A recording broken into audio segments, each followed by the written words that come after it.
Hey.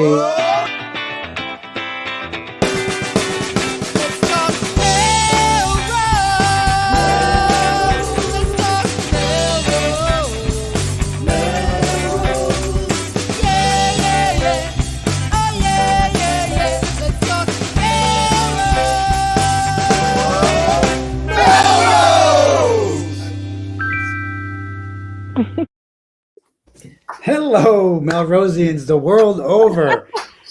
This is Let's Talk Melrose. Melrose, a show where Melrosians talk to Melrosians about Melrose.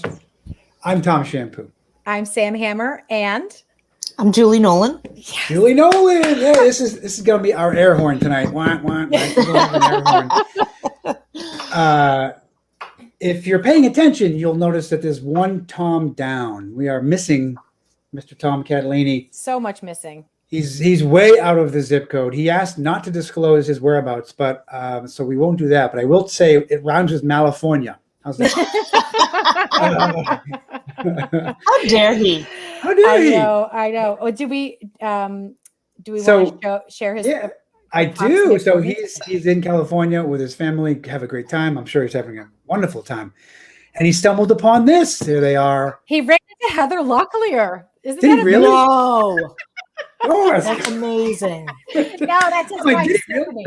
But that's close double. wife, Stephanie. Close double. So there they are in sunny Southern California having a great time. Melrose We Ave. miss you on Melrose Ave. That's it. He had to find the Melrose Ave. Of course Love he it. did. So good luck. Have a great time out there. We're holding down the fort here. We have Julie Nolaaaaan joining us. Obviously an upgrade from Mr. Catalini's shenanigans. So what's going on? How was the weekend? What's happening with you all? What'd you do this weekend, Julie? It was hot. I went to Salisbury Beach Hey, nice. with a friend of mine and her sister. I love them. And we had a wonderful time. We sat by the beach. But here's the thing that's really interesting. I got sun poisoning on my feet, just my feet. And I thought that was really strange. And I was talking to another friend of mine who's a nurse. And she said, believe it or not, she said, do you wear socks a lot? And I said, yes, I always wear, most of the time I wear socks. Because I haven't been in the sun because of the pandemic, it was like Did you get blisters and things? Not to get it just got but it just got like rashy looking. Yes. And like heat, like hot and like stingy. And she said, yeah, she goes, the sun hasn't seen you because of COVID. So now it's like, they attacked my feet. My God. That's the sun's way of saying that he's pissed off at you for not. Instead of a welcome back, instead of a welcome back, it was a, where have you been? Yeah, right. So Julie, I'll be honest, I totally thought you were setting us up for a joke. I did too. I was waiting. Like, my feet got blistered, and I was like, something about defeat. I don't know. But anyway, that's it. There's no. I'm sorry to hear that. Hopefully you're on the mend. I'm on the mend. What else did I do? I don't know. I just really enjoyed the beautiful weather. We have a little, front porch with a pub table, so we sat out there and dragged our neighbors over, and it's just feeling. I think everybody's starting to feel like, okay, like this. We're getting there. We're getting to, good weather and celebrations. Well, speaking of celebrations, I had quite a Melrose Sunday. I don't even remember what I did in the morning. Probably something important. But I was prepared in the afternoon because the Melrose Reads Initiative had 2 events. There was a storytelling event with Follow Your Art, which was phenomenal. And Julie and I were just talking about storytelling at the beginning. You should totally do this. So here is the beautiful Thais DeMarco telling her story. She's hilarious as well. I think she should craft her things and get on a comedy stage. I really do. And then former guest of the show, fan Leah Escalera with her 2 cuties talking. It was just talking about the pandemic, and her. She told this wonderful story about having to give her son Gabe his first haircut. It was just so beautiful. And that we were at the Lincoln cafeteria and it was not super full with people, but there were enough people. It's recorded on MMTV. But I cannot say enough about these storytelling hours. And then, of course, my favorite, Yael Mezer-Garfinkel, was the MC and just blew the house down. Oh, I bet you did. Yes, Yeah. so she's great. Great. And then after that, we rolled right into the same spot. The Racial Justice Community Coalition had a potluck, like an international potluck, kind of like we used to have at the Lincoln School. It was good to be back there. But we had some elected officials show up. A few police officers came to meet people. It was just like a Melrose thing, a Melrose way, the way we used to do things. Nice.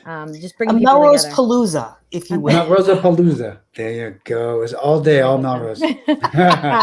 So we're back at it, and I'm super pumped for. Nice. the rest of the summer. I was the opposite of that. I was out of the zip code for most of the weekend. Had to go to UVM to get my son, pick him up from school his freshman year. Our very own Will Dugan will be heading off to. I don't want to tell his story, but anyway. So we picked up my son from UVM on Saturday, and then Sunday my daughter was home as well from college. So we had the two kids home. So Sunday was our deferred Mother's Day. So we took my wife out to Boston, and we kind of the four of us spent the day in town, and it was nice. Nice, very nice. We went to the Trillium Beer Garden, by the way, on Sunday, which was great. And it reminded me that we don't have beer gardens here in Melrose. Not yet. What's up with that? All right. Anyway. You have this thing in here about job markets and things. Did you want to talk about that? Yeah, just a quick, it was a question for the world. So how the job market feels in Melrose. There's a lot of restaurants and pizza shops. I'm hoping they're busy still. We go out fairly often to the local restaurants. But I've got two college kids home, and it just reminded me that I didn't know if there was a run on jobs, college summer jobs for kids, or if people were looking for help, if restaurants were in need of help. So I didn't know if you had perspectives on that, either of you. Well, when I was in Salisbury, my girlfriend's daughter just came home from college. Yeah. And her mother was like, there are restaurants up and down the boulevard here that are looking. And not only that, you can walk in and get an interview. Right. I mean, yes, you have your thing to fill out, but they're so interested in filling that it's a faster process than sometimes it is. You fill out your application and you wait to hear and all this kind of stuff. Yeah. So I think it's a great time for college kids to get a job. I don't know if these are jobs they're gonna love, Right. but they're available. Whereas there were years where it was like there were people that just were doing those jobs year round, and so there wasn't the summer sort of version of a job. Okay, well that's good to hear. Yay. So go to Salisbury. Yeah, go to Go to the beach. Yeah, go to the beach. Go east, young man. Thank you, Julie. I have You're no welcome. perspective, but I do want to just also mention, just to pivot, that we, the Melrose Together squad, has released our 6th conversation in our One Small Step series. I'm typing and thinking at the same. I'll just wait. I'll let our intern do this. So, anyway, I was telling Julie earlier that it's 2 people in Melrose who usually they don't know each other, or they don't know lots of deep things about one another, come together for a conversation. And we had Beth Hampson and Adam Federico. Do either of those names? Do you know either of them, Julie? I do not. No. Beth has been in Melrose for a while, but it does work in. She's an educator, does work in restorative justice. She was a special educator. Adam is the principal of a local high school, and has also had a lot of experience in special ed. And one of the things that they talked about that was really poignant was they said sometimes people, well, they were talking about students specifically, but they're saying sometimes people misbehave when they have an unmet need. And that really resonated with me and some of the things that I'm seeing around town. So definitely check that out. Julie, we would love to have you do one. Cool. So take a listen and then let me know if you're up for it. All right. Yeah, they're really great. I've listened to them. I haven't heard this one yet, but I've listened to the other ones, and they're really terrific. They're great conversations, and they're great conversation starters too. It gets you thinking about things. So, well, I think that's the beauty of meeting. Like that's where it's like you take all that negativity out, right? Mm-hmm. And you just say, "This is Julie Nolaaaaan. This is so and so.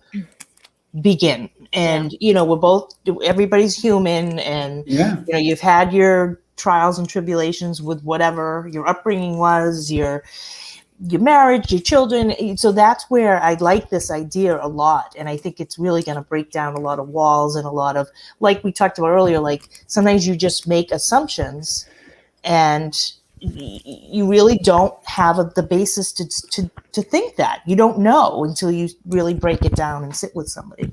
Yeah. Do you get coffee? What do you get?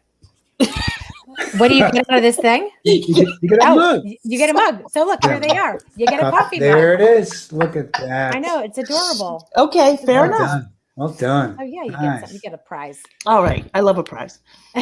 Speaking of prizes, you're going to get some good karma on Thursday morning, Julie, when you do Community Reading Day. Oh, wait a minute. We didn't do the news. We have to do. Oh, Sam, you did this the last time. I know, but we don't have the noise. We have this. That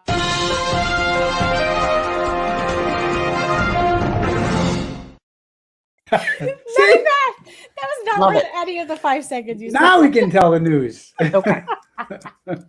Okay.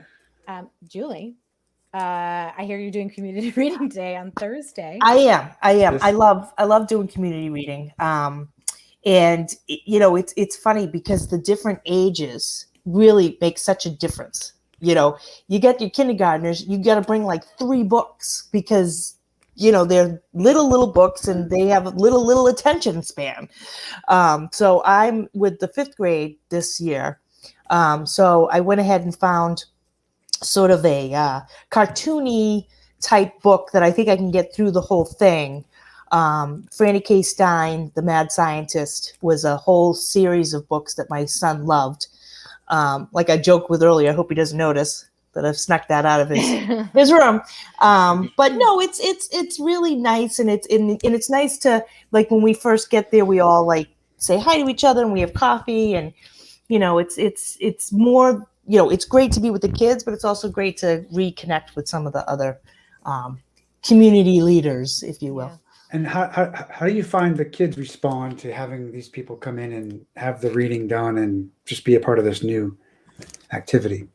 Well, it's interesting. Again, back to the pandemic, when they did it last year, we did it via Zoom. Yeah. And it was, I think I had older kids. And, I did the best I could to be animated and, fun and all that. But I'm looking forward to getting back into being in the classroom because the kids usually do kind of love it. I think the smarter teachers don't make a big deal out of it, but they find themselves getting a break from like, okay, we're going to put our pencils down because the community reader's here and you're not doing math for the next, so it's depending on how it's set up, it can be like a really nice surprise for them. Right. And like in 5th grade, they know, like they're not required to do it. There's no test afterwards or anything like that. So they can just relax. Yeah. But you were mentioning earlier that they might need more volunteers. Is that true? Yes. They have a good amount, but they have a couple of more slots if you are listening. And Lisa Lewis, I believe she's Lisa Lewis at thebridge.com. I can figure that out. Yep, we put up a link. Okay, great. Yeah, because it's even if you're new, like a new parent, it's a great way to meet new people. And the kids are a good audience. They make you feel like you're Harry Styles a little bit. Nice, great. Well, speaking of students, I'm going to invite our own Will Dugan to join us right now. Hey, look at that! This is our intern, Will Dugan. Hi. Thanks for being here, Will. Mm-hmm. So, Will, did you ever participate in the reading program as a student? Do you recall having people come read to you at some point that were not your parents? I mean, yeah, for sure. All the time. Nice. Not, I don't know. I don't remember it too well, but like, I don't know. I feel like there was always like, we had these like fun Friday things where someone would come in. There's always like just nice stuff going on for, just in elementary school all the time. So yeah. Nice. So Melrose schools were great. Glad to hear that. That's my take. Is that what he said, Tom? That's what I heard. Yeah. Awesome. Well, also what's coming up is Memorial Day. It's 8:45, so I'm going to roll right through. But thanks, Will, that you found what will be happening for Memorial Day. People were waiting for the parades. So wait, Will, you're a senior, is that right? So you're graduating shortly? Wow, good for you. Congratulations. Thank you. Do you know what you're gonna do, or no pressure? No, yeah, I'm going to UVM next year too. Nice. Like Eli and everything. You're super excited, yeah. Good for you. Mm-hmm. That's good news. That's exciting. All right, now you're gone. No, I'm kidding.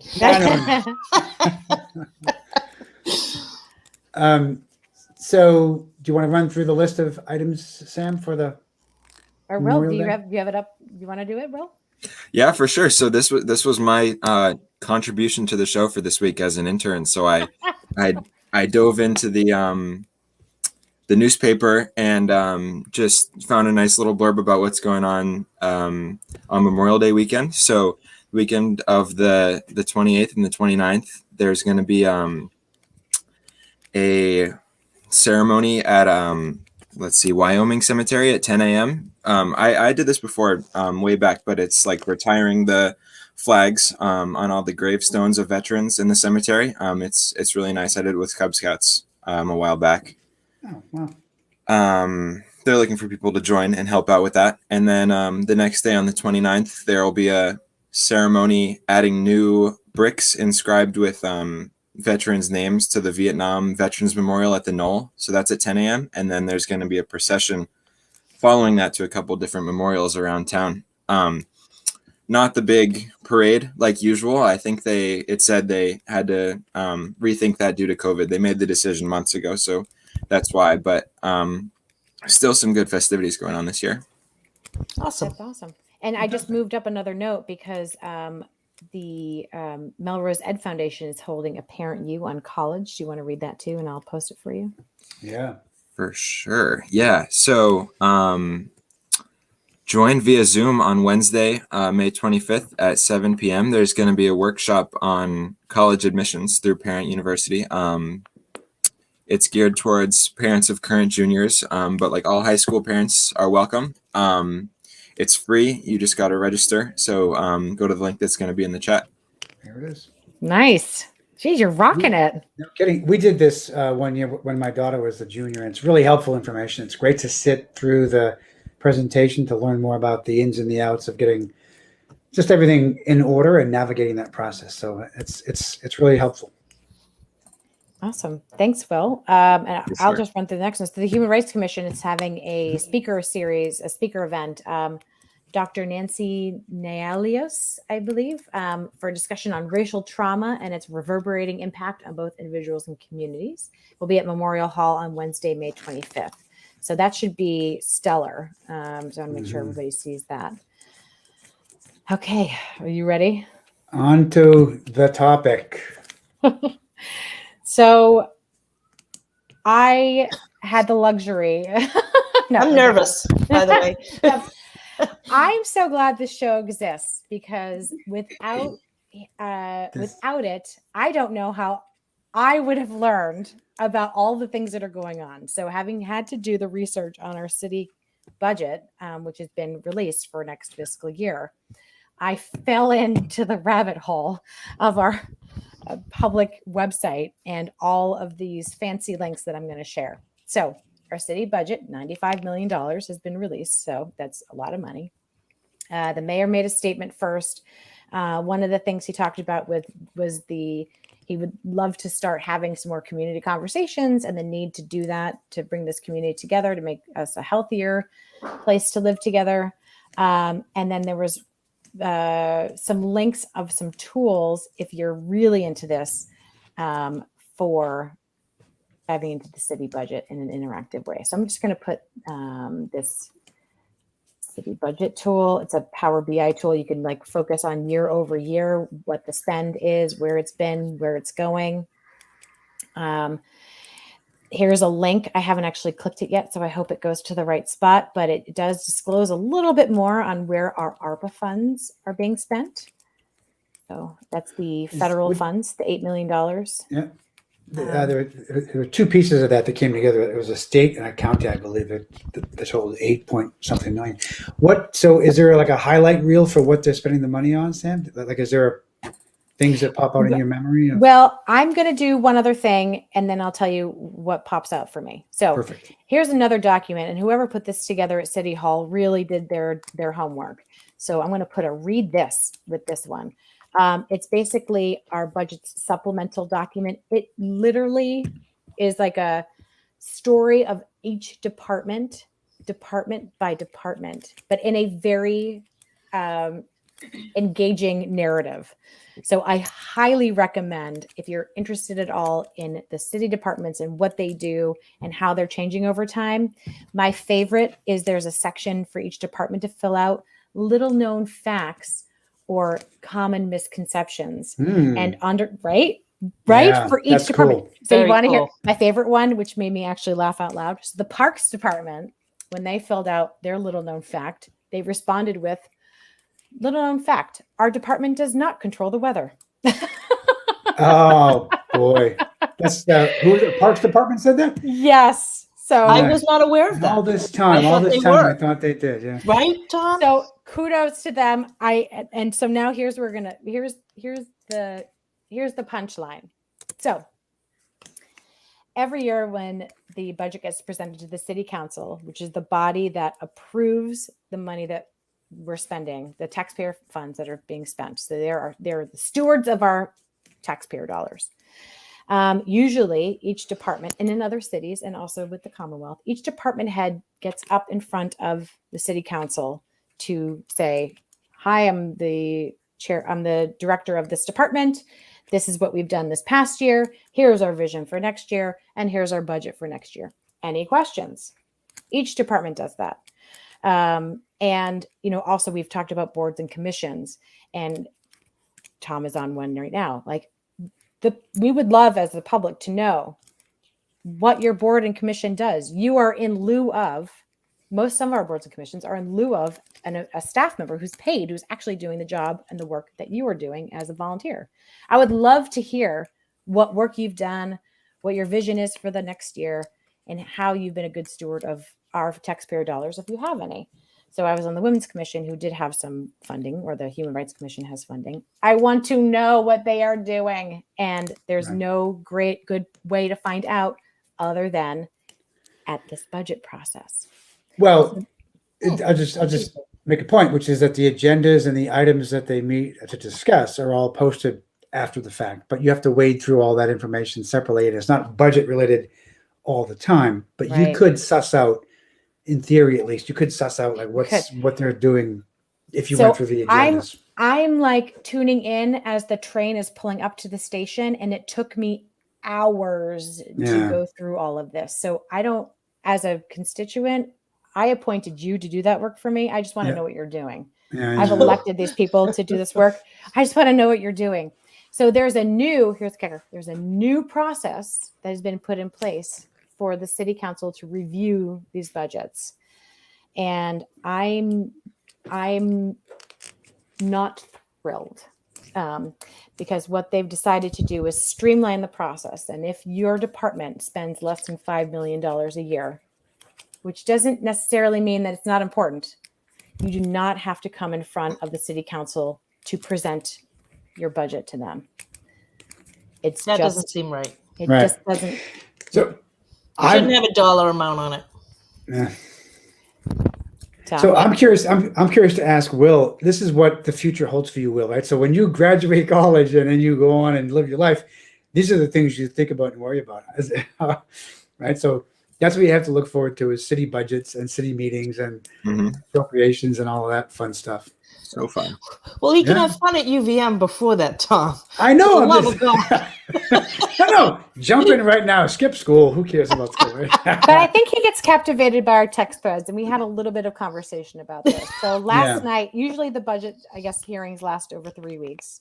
Last night, there are over 50 budgets in total. Last night, they went through 11 budgets in 10 minutes because they probably looked at them beforehand, and questions were submitted if you had a question. And then I could read because I spent hours digging through this information. I could see the questions that the city councilors had and read them, but I couldn't watch it live.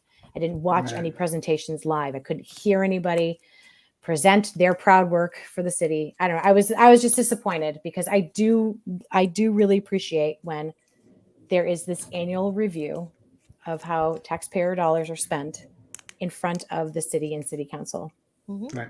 And the public. And thus the public. So we don't have to read all of your agendas and minutes. We get to hear you once a year say, as the historical commission, this is what we've done. This is what our vision is. And this is how we're going to spend your money. And I'm disappointed that we didn't hear that. But I do, in fairness, I am going to put the Vimeo link of the of the council meeting. And at 1 hour and 6 minutes, there's a discussion of the new process. And at 1 hour and 8 minutes is a comment on that process. So keep going. So I think this is really important. Yes. Okay. End the hammer rant. Nothing? Is that what that means? Is that what it means? You're done and you're waiting for a response? Or I love it. I just didn't know what it meant. I'm open. That's it. Now we discuss. Okay. Julie, Yes. we can discuss the budget further, or we can move on if you'd like. There's many topics. I want to give it a chance. There's All right, many you topics. know what? We'll put a pin on it, and then we'll bring Tom Catalini in for some comments next. Okay, because I don't feel like that's sort of my Commentary, lane or my area of expertise. But I appreciate what you're saying because I feel like it can be very convoluted to try and just get a straight answer on what seems like a simple question. Like, you're on this committee, what do you do? What are you going to do? And how does that affect me and my family? Yeah. You know. But other than that, we can move on. That's Yeah, right. there you It'll go. fall flat this week. We'll pick it up again. We'll have a supplemental show on government bureaucracy. Budget, Excellent. the budgeting process for a small city. Yeah, exactly. So what's going on in your world, Julie? Like, what's happening with you these days? And I know you had the show a month or so ago, I guess. Right. So I'm Rising Eagle. Yeah, I'm just so happy to be back on. The show was great. I came on February 15th, which was a little more than a month before the Rising Eagle fundraiser. And that was great. Sam was there and Tom Catalini was there. I don't think you were, Tom. If you were, I'm sorry. I was not. I didn't see you. Okay, good. That makes me feel better. Will, I don't think you're old enough, so it's okay. But no, just it was an amazing night. It was absolutely packed beyond what it's interesting. I watched the Joan Rivers documentary years ago. I just adored, watching her whole becoming famous and all this stuff. So in her documentary, there's constant videos of her going through back sides of the back end of restaurants and going through the kitchen and all that. And I got to do that with the Rising Eagle. And I really enjoyed that. Oh, that's what Joan Rivers used to do. So I was in the kitchen and some restaurants want to start right on time. Some are flexible. They want to kind of wait if more people come. And one of the employees of the Rising Eagle said, you're at absolute capacity. So you can go out whenever you want, so it was really right, Sam. It was just super crowded and great. There was no table. We just started sitting with other people who had extra seats, and with your friends. I think we sat with them.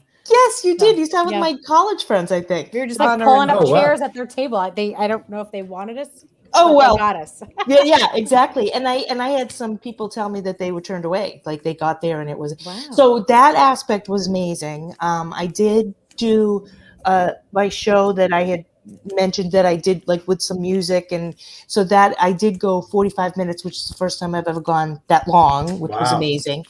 The one little drawback that is it's just life and you learn as you move forward is I need to do sound checks. Yeah. So and I remember a friend of mine saying, are you going to do a sound check? And I said, geez, I've never done that before, but each restaurant and setup is so different. And the Rising Eagle is got a really high ceiling. It's pretty cavernous. So it was a little hard for people to hear. But other than that, and they've asked, we're talking about me coming back at some point. So I think we're going to try to figure out what we need to do for sound, whether it's more speakers or something they put in the ceiling. I don't know. But anyway, so that was super fun, which feels like forever ago. And then after that, I did the Melrose Comedy Bar, which is the upstairs of the Knights of Columbus. Yes, yeah. They're I'm open now for telling that. you guys, that is a take-in, whether you go to the Acoustics on Thursday nights or the second Saturday of every month. The upstairs of the Knights of Columbus is comedy night. I'm going back June 9th, which, because it's the second Saturday of every month. And it's just, it's fun. It's fun to do your own thing, but it's also really fun to be part of an ensemble too. So that's what I got to do in April, and then I'll do again in June. Granted, I'm old enough to be, their mother or older, but that's okay. Yeah. And what time is that show on Saturday, June 9th? The Saturday, June 9th starts at 8. Doors open at 6:30, I believe, and the show starts at 8. Yeah. And it's just a cute little place. It is. I've been there for the live music on Thursday nights. And if you have not been, we've talked about both of those on the show previously. Again, this is upstairs at the Knights. I didn't realize that there was an upstairs, but upstairs at the Knights of Columbus, when you walk, it's right on the corner of Foster, I guess, and Main Street. And when you walk in, right on the left, right there upstairs, there's a bar upstairs, and again a small little stage playing. It's so 70s. It has it's fun. Pinball machines, and I mean it's like a time warp. Yeah, it's just, but it's fun. It's really fun. But I think also, the bigger story for us, which is why we discussed it, is that Melrose is opening some doors to live events, live music, live comedy, and creating a destination for people to stay in Melrose and have these new experiences. And you can't beat it. I mean, it's $20 a ticket for the comedy night. So most people go and grab dinner. I did myself. I went to Giacomo's with my husband and some other people. And then you just cross the street. There's no worrying about, being in Boston and running around. But it's, you get that entertainment without all the hassle. So that's so I'm really happy for Matt Finney, because I know you guys have had him on. Yes. That's his brainchild, the comedy bar. So I'll be going back there. And then I was telling Sam, I wrote a 10-minute play last year, actually. And I entered it into a Boston playwright contest. And they only take 50 out of 400 entries. So I didn't make it. And so I was sad. And then my friends down at MMTV said, well, let's look at it. Let's, it's still yours. You wrote it. And so we're making it into a short 10-minute film that we're going to bring to the Coolidge Corner Film Festival. Amazing. That's fantastic. How great. Yes. So I've taped half of it. It's a 10-minute film. Yeah. We taped for 3.5 hours for the first. It's like unbelievable. There's so many things that let's do that again. And you forgot this and your microphone's over there. But I've been just enjoying it. It's just been super fun. What has been the most surprising part of the process of taking your words and putting them on film and putting them into video?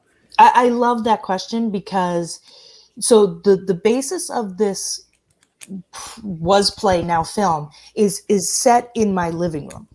It's me in the living room, and I get visited by the future me to say, listen, I want to warn you. There's things coming. There's things coming, and you need to buckle up. Yeah, is it dark or is it sort of both? It's got a little spooky. Yeah, it's definitely got humor. It's poignant. There's some poignant. The old me is sarcastic and what are you talking about? How much did I drink? That's ridiculous. I'm supposed to believe you're me from come on. But then the future one is more I don't have much time and I'm not fooling around. So it's got that sort of whatever you want to call that. They're sort of against each other. But to see the set, the way I wrote it, that was amazing. Not even the words yet, but just to have the set where, there's the Cheetos and the bottle of wine and, it's very, very powerful to just see something come to life that you just made up. And of course, I joked with a friend of mine, of course I wrote something that has me in my pajamas with a glass of wine and Cheetos. I mean, how hard is that? But I'm working with David Galini. I don't know if you know him. He's down at MMTV. He does a lot of good stuff. He's written a film that I'm helping him with. So we're just kind of like collaborating. And for a young guy, what an amazing director. I mean, Yeah. I didn't have to think. He was just Wow. like, nope, you need to step back. You need to do this. You need to do that. So I kind of enjoyed, even though I wrote it, not being in charge. Yeah. Having someone just say, that was a good take. Let's move on. So I'm Fantastic. excited. I just want to post a note that Noreen tells us it's July 9th, not June. Oh, I'm 9th. sorry. Did I say June 9th? I think Thank so. you, Noreen. So You're July right. 9th. July 8 9th p.m. is the second Saturday of July, not to be confused with June 9th, which God only knows is probably a Tuesday. Right, exactly. Thank you, That's- Noreen. Well, that's fantastic. Well, I'm glad to hear that. Yep. If there's anything else we need to cover, we should do it now. I think we're wrapping up our time, it looks like. Yeah, Are we no, gonna I'm be just so Is grateful. it going to- to air on MMTV? I as think well? it's going to, but I also think I'm going to see if I can use the upstairs of the Knights of Columbus Oh, that's and have like a viewing party of Yeah, some that'd be kind. I thought that'd be kind of fun. But MMTV has definitely talked about putting it on there too. So, so we'll see all about that. But I can't thank you guys enough. I love this show, and I really think it helped add some momentum for the Eagle having Yeah. come on Oh, here. yeah. Well, So thank you. I'm glad. yeah, guys are doing good work. Well, thank you We're very trying. much. Yeah. And we are trying. We're open. We're one trying. Tuesday at a time. Yeah. I love it. Will, nice to meet you through Zoom. too. Best of Good luck. to see you. Thank you. So I'm realizing, Sam, we didn't figure out the closing because again, Mr. Catalini takes care of all that for us: the music, the dance off. Well, we can either just wave vigorously or put the opening back on. But I think the opening back on doesn't feel right. It just It feels like doesn't. it It's doesn't feel awkward. right. It's Yeah. So awkward. we'll say goodbye.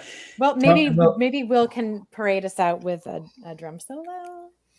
Oh, I I'm prepped. I I'm don't have prepped. any drums. We're asking you the moment of. We didn't give you any Yeah, preparation time no for prep. that. Always like this. Welcome to the show internship. Yeah, right? Yeah. What, so, Will, tell us about your internship. What did you learn most to prepare? Yeah. That's a great skill. Improv is a good thing. Yeah. Yeah. All right, we'll end the show there. We'll come back next week with Tom Catalini and music and dancing off. But in Awesome. the meantime, thank you both for being here. Yes. Thank for you. joining We'll us. see you around town, See you and around happy Bye, birthday. LTMM. Happy birthday, top fan. Happy birthday, Top Bye, Fan. Top Yay. Fan. Bye.